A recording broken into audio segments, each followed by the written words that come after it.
Hello guys, my name is Michael. It's time to move on.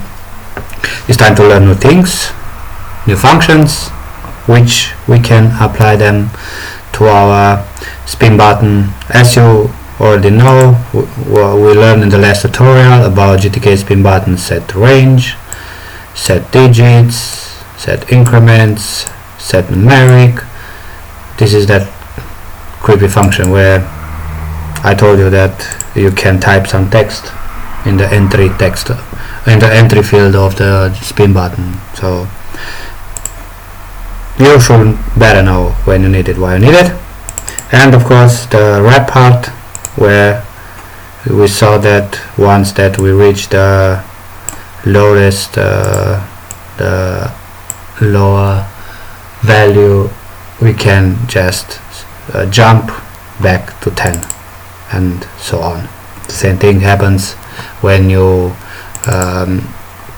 reach the upper value, and then you can move on by jumping back to 0.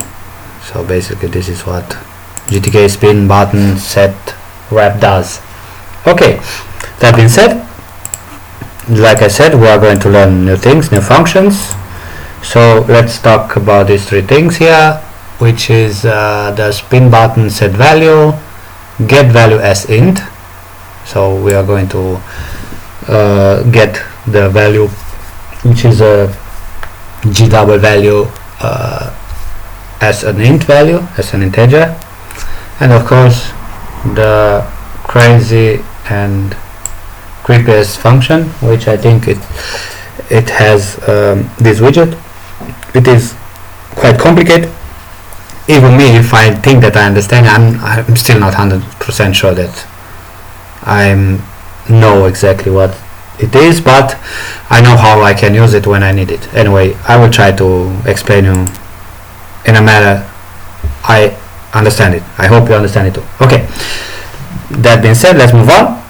Let's take the first function, GTK spin button set value. Let's see what the reference says. It says that it is a function which takes two parameters and sets the value of the spin button. The spin button, it is our GTK spin button, and the value is the new value. Okay, let's go back a little bit to our program. Let me run it the way it is. And as you can see here, we set the minimum value to 0, the lower to 0, and the upper is 10. So this means when we are starting our application, the value it is set to lower as default, because we didn't set value to this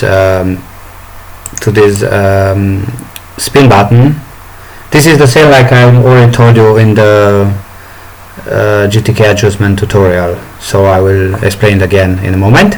As you can see, we are starting from 0, and then we can go all the way up to 10, and then we can go back to 0, but we are starting from 0. So basically our value, it is the same value like the lower one. So now I'm going to call this function, and then I'm going to pass the first parameter, our GTK spin button, and the second one I will pass 0. And now, as you already know from the GTK adjustment, when I run this program, as you can see, our program starts from 5 this time, and not from 0 or from 10. It starts from 5. This is the same like I already told you when I showed you an example, our volume control. You remember I told you, once that you set a value here,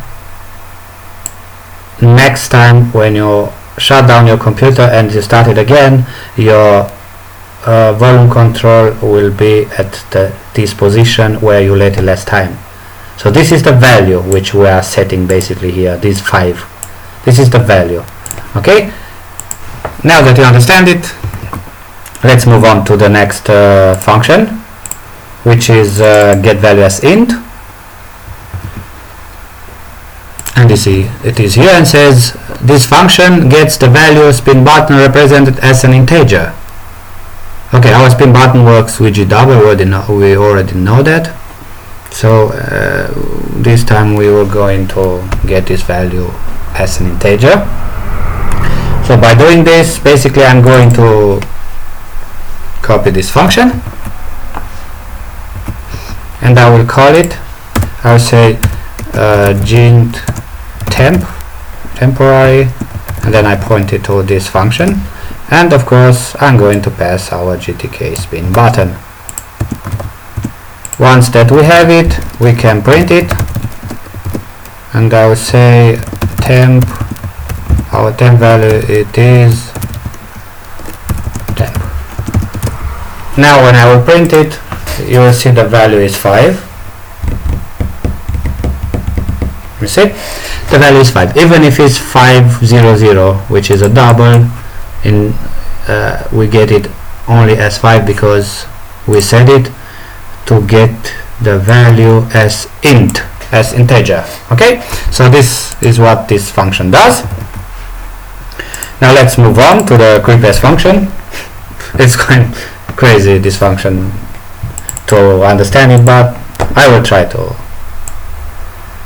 work with you so that we can somehow understand it together. So let's see. Let us let us make some changes here. So let's say that the range, it is 0, and the for lower end, let's put upper to 10. The step increment, the digits, let us change the digits to 0 so that we have nothing, because I don't want to talk about digits. Okay, it is fine. Okay, so next thing, GTK set numeric. Okay, these things are not interesting for us now, and of course now we are going to change the value to 50, which is between low and upper. Okay, so that being said, let's see what this function GtkSpinButton spin does. Let's see where it is right here, and says this is a function which takes 3 parameters and returns void. Increment or decrement a spin button's value in a specific direction by a specific amount. Crazy, isn't it? Let me read it again. Increment or decrement a spin button's value in a specified direction by a specified amount. Whoa. Okay, it's not that complicated. Parameters are, the first one is our GtkSpinButton, the second one is the direction, and the third one is the increment. The step increment to apply in the specific direction. Which is the direction? Let's see what the direction is. I will open this GtkSpin type in a new link,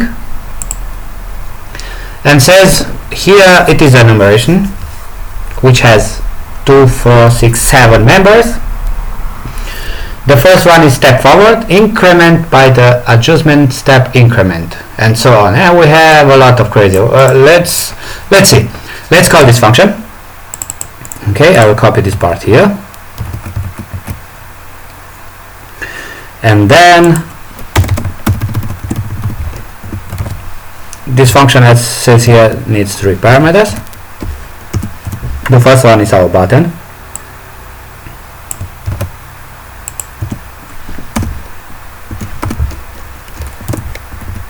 The first one is our button. The second one is the direction. Let's take this direction forward. The next one is the increment, which is very interesting now. Let me put 30, and let me set the value of our button to 0. Okay, so now what happens now? Let us run first the program, and then I'll explain a little bit. What did I forget? I forgot here a G.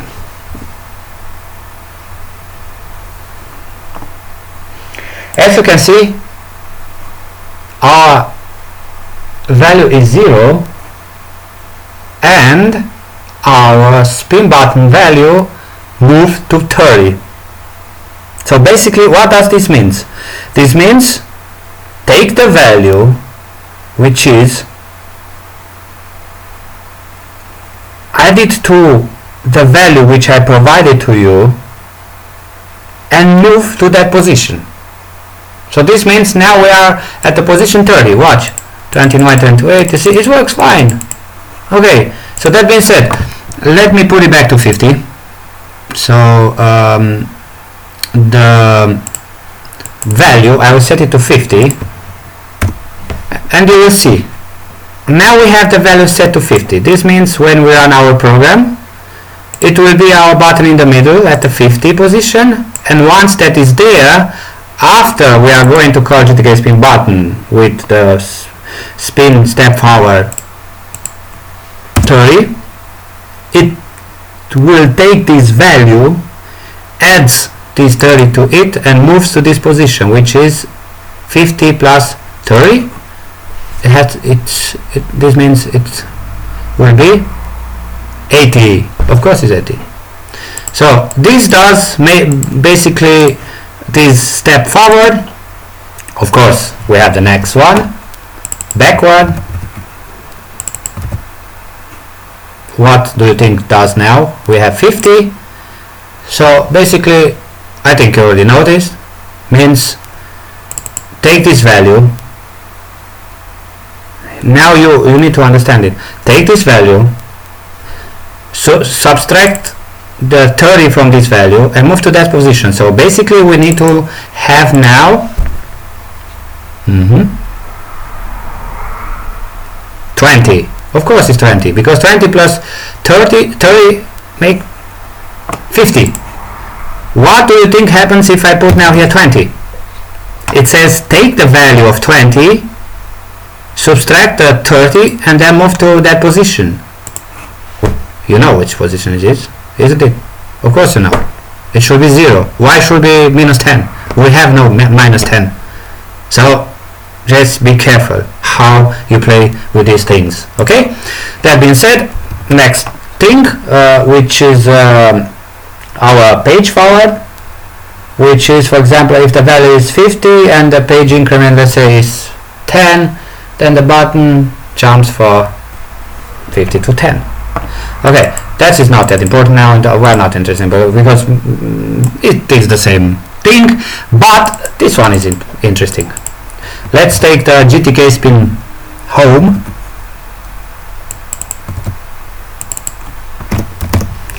What does this does? Well, no matter which value you set it here, once that you call this function and passing GTK spin button spin home, basically you said jump to this position. Home. What means home? Of course, it's the beginning. You see, home is the beginning, is the 0, because we are beginning from 0. That being said, if I'm changing this one to 10, of course that the home will be 10, isn't it? It cannot be 0. Why? Because we have just set the lower. You see, we are setting the lower to 0 to 10. So basically, the lower will be our home. So home means lower. Remember, okay? It's very important. Now, next, I need to comment at this part, because if not, crazy things happens. Next thing, GTK spin end means the same story. Takes the value which is here, ignore it because we set it here, and just jump to the end of the spin button, which in our case is set to 100, so it should be 100. Why it should not? You see, it is 100. The value is 20, but our spin button is set to 100 because we said jump there. So we basically we are jumping there. Okay, now let's move to the next one,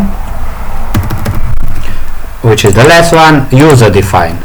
Of course you understand it. Of course you know what user-defined means, isn't it? So what do you think happens if I put now 33 here, and then we are going to set that the value should be 50? What do you think it happens now? Well, I think you're right. If the value is 50 and we put 30, let's see, yeah, 33, it's okay. So if the value is 50, which is in the middle, and we put 33, then of course the button jumps to the value plus user-defined. So that being said, value plus user-defined, it means our value, it is 50 plus 33, it equals to 83, isn't it? Let's see.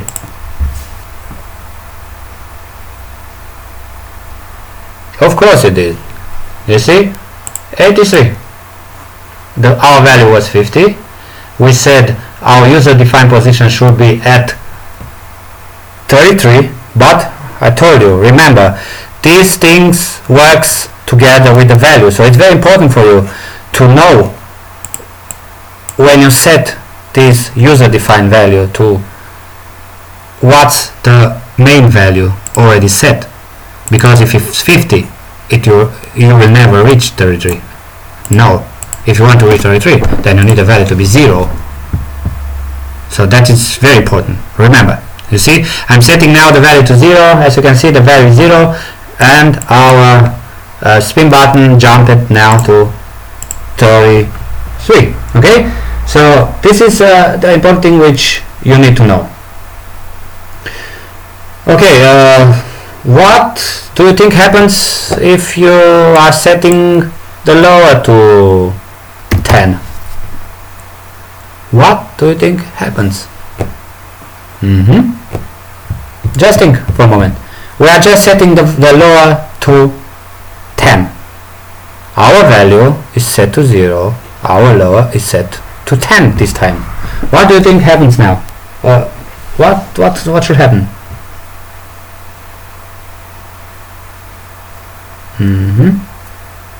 Let's see. So we said 10 and 33. We have 43. Why? Well, of course it is 43, because we cannot go down more than 10. So for us, our lower number is 10. It's not 0. So this means take this lowest value, which you have it right now, or the value, which is if the value is greater than lower, and add those 32 user-defined value and put it there, and then move to that position. So basically, when we have our lower to 10 and we set our user-defined to 33, it moves from 10 to plus 33, which is 43. Okay, so it is quite strange, isn't it? Yes, of course it is, because, like I said, you should be prepared when you try to work with this function. Anyway, I hope that I provide you a very good, a good explanation about this GTK spin button spin, and just try to call them again and again and work with them until you understand them, and watch my video one more time, at least this part about GTK spin button spin. Watch those steps which I provide them, and watch this thing which I told you, and listen them carefully, because like I said, if the value plus your user defined, which is this one, is let's say in a result which you don't expect it happens because of the value, because the value, it is not 0, so it cannot be 33. The same thing happens if the lower it is not set to 0 but to 10, like in this case. This means take the lower, add it to user-defined, and then have the result, which is 10, and we of course we have 43. Okay? Okay. If you understand it, if not, watch my video again and again and again and again until you understand it. Okay? That being said, it is enough for today. Thank you guys for watching. If you like it, please subscribe, share with your friends and neighbors, and until next time, see you guys.